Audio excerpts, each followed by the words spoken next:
But with me, my signing of the season, it's going to be a shock for a few people. But for me, my sign of the season is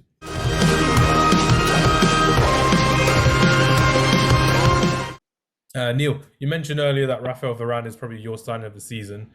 Do you want to just explain to us why you think he's probably the guy that's going to stand out as your sign of the season? Do you reckon he'll settle into the Premier League okay? He's going to be okay with Lindelof, Bailly, Maguire as partners, and really with like Matic, McTominay, Fred in front of him as holding midfielders. How do you kind of see that going for Rafael Varane? I think he'll slot in perfectly. Over the last couple of years, Man United have had the solid left side of defence with Maguire and Shaw, but the other side has been very weak. Mm. Wan-Bissaka, he's still developing, so he will get better.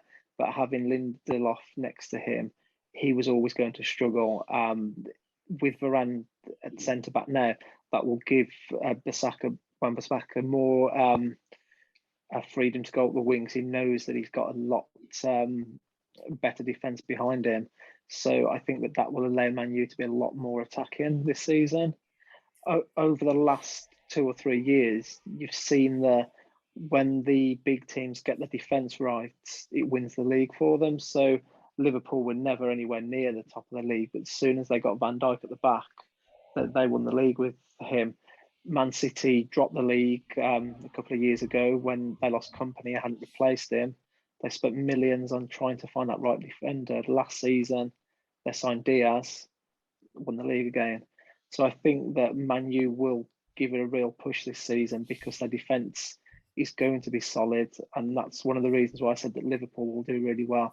Because with Van Dijk back, he plays like two defenders on his own. So it gives Trent and Robertson freedom to practically play as wingers because he's that good at the back. But I would say that Varane is giving Man U what Van Dijk will give Liverpool. Yeah, that's a good way of putting it because, like, we've always heard that expression: "Attacks wins you games and defense wins you titles." I mean, you saw that at Hoff when we literally just capitulated and we lost 6-3 to the Iron Warriors. So that was quite funny when our defense capitulated. But realistically, as you just said, it's actually happened in the past where the defender has been the main difference. The signing of a brand new defender has been the guy that has really turned this team from title contenders to title winners. So it's going to be good to see how Varane does and to see how Ole Gunnar Solskjaer actually plays with that midfield in front of Varane. If he still plays with two holding midfielders with Fred and McTominay, or if he does go for a holding midfielder and he does allow Paul Pogba to sit in that centre mid again as opposed to playing on the left wing, which will be quite fun to see. Connor, how do you see the best signing of the summer? Who is the best signing of the summer so far for you, and why do you think they've been the best signing of the summer for yourself? It's a tough question. I would agree with Neil, but then that's boring, isn't it? So um, We'll go for second best. yeah, I think I'm going to stick with United and go with Sancho Really? because yeah, purely because I feel like the upgrade he brings from Daniel James. Um, I don't even know who else they have in that Greenwood and Mata, they're the other right wingers Greenwood that we play. matter. Even Greenwood, I don't feel like he's a very good, exciting player, but I think he's not. He's been kind of square peg in a round hole to get him in the team at times. Mm-hmm. So I think purely on the upgrade, I go Sancho. Lukaku is going to be big. I'm from a neutral perspective. I'm going to be excited to see Bailey play for Villa. Yep. Ings as well, and you mentioned Trincao. I thought that was a massive signing for Wolves. But I think I'm going to go Sancho. I think he just edges it. Yeah, I think for once, Man United fans are going in with a lot of optimism, a lot of expectation this season as well, because we've seen signings in the summer of last season where we had players that just kind of went around our squad, likes of Tellez and Van der Beek and Cavani. They weren't guaranteed starters, and it was quite worrying to see how Ole Gunnar Solskjaer was going from buying proper starters like Wan-Bissaka and Maguire from the season before to last summer. But now he's actually gone for players that actually improve in the first team. And when you improve the first team, the people that are there already, they're like, oh, I've got to kind of step my game up and really compete for my place because I don't want to lose it. Which will be fun to really understand how Man United will play this season. Like I said, if they're going to stick with the two double pivot or they're going to go for a midfield three. and allow Paul Pogba or even Van de Beek to start in centre mid behind Bruno Fernandes, or even together Bruno Fernandes and play a bit more free-flowing football.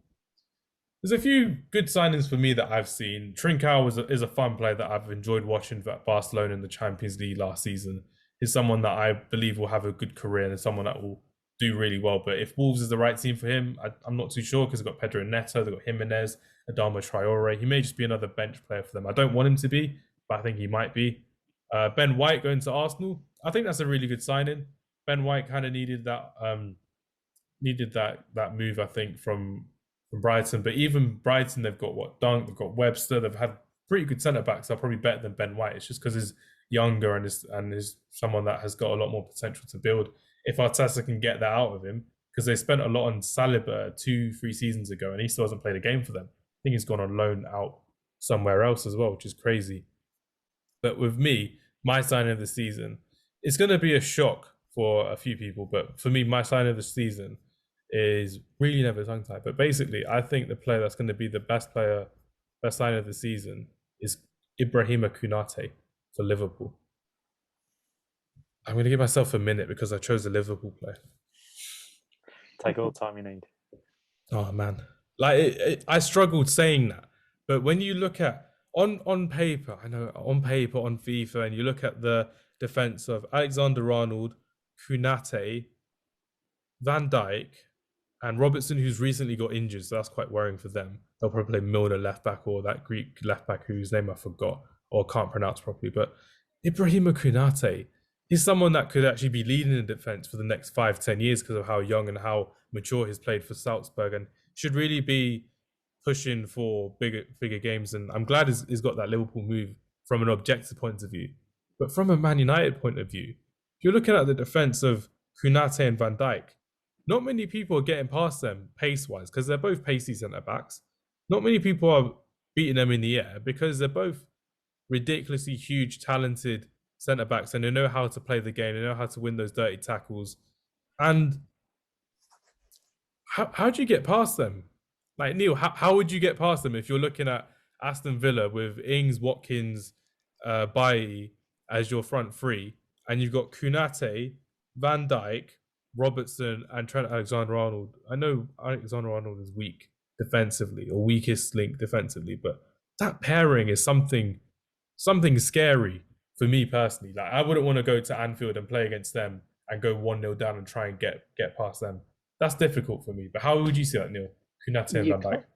You can't go head to head against teams like that. You have to just soak up the pressure, let them lead a high line, halfway line, and just hope for the best. If you've got players at Villa like Watkins, Bailey, who are really fast, you'd like to think that you could beat them on the break.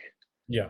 But that's the only way you're going to do it. If you go 1-0 down against these teams, you're going to struggle to get back. They may lose a bit of concentration. You may get a free kick or get a corner, something like that, where you might get a goal. But realistically, you just need to soak up the pressure as long as you can and try and sneak a goal somewhere, smash and grab.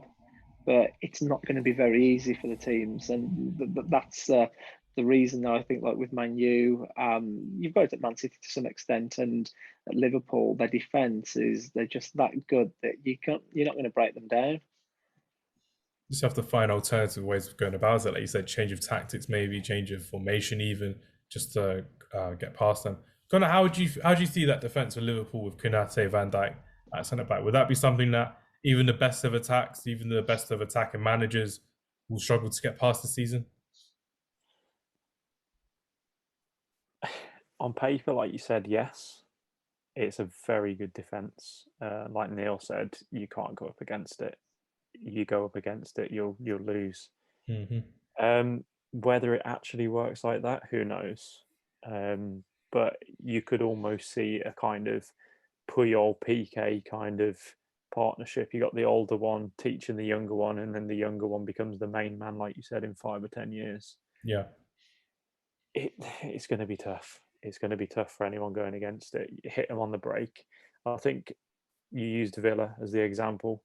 I think Villa have got the pace to hurt them on the break. But if you turn around and said, I don't know, Watford, Burnley, Palace, Everton, Everton, yeah, West Ham, those teams can't break on many other teams. So it's going to be hard for teams like that. You're going to settle for a 0-0 or a set piece, and yeah, but it's going to be tough.